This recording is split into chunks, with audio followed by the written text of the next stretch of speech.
So the method that people have been using to pick up mice for many, many years is to pick them up by the base of the tail, usually between their thumb and forefingers, but sometimes with forceps. The problem with that method is that we've now shown that really causes the animal a lot of stress and anxiety, and that really interferes with pretty much everything that the animal does.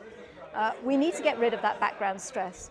So the methods that we've been using that we've shown reduce that stress are to either run the animal into a small tunnel, and ideally that tunnel can be in the animal's cage, so they're really, really familiar with it. But if you can't put a tunnel in the cage, it's okay, you can still use a clean tunnel. They'll still respond in a very positive way to that tunnel.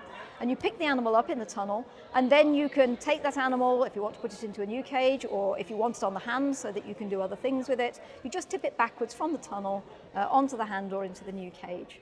That's very, very simple. Or the other method you can use is with domesticated mice. Once they've got used to being picked up, then you can simply bring your hand towards the animal and push it underneath the animal so it steps onto your hand, and then just lift your hand up so it's on the hand without restraint.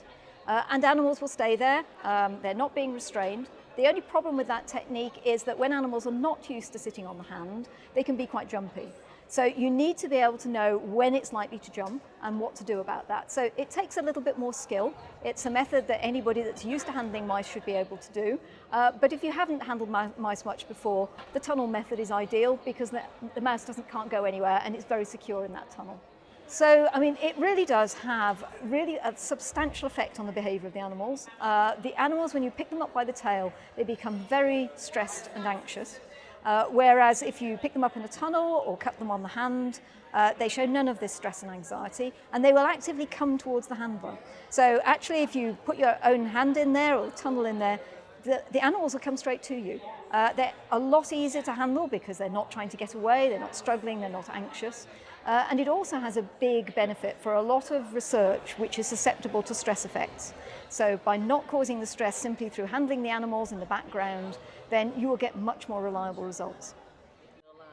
Well, inevitably, people have got used to the idea that they pick up by the tail. And everybody's always suspicious of new methods. But I think once we show people the real evidence and they can see it for themselves, then everybody's terribly convinced by the evidence, but then they worry that it's just going to take them a lot more time. It's going to be expensive. They might not be able to use it in certain circumstances. But actually, we've done a lot of work to show how practical these methods are. You don't need to spend a lot of time handling the animals for them to get very tame to these methods.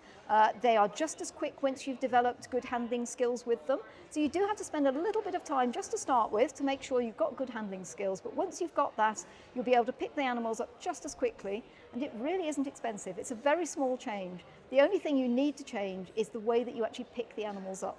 You can still restrain them after that. They don't respond badly to that if you tame them by using a non-aversive handling method to start with.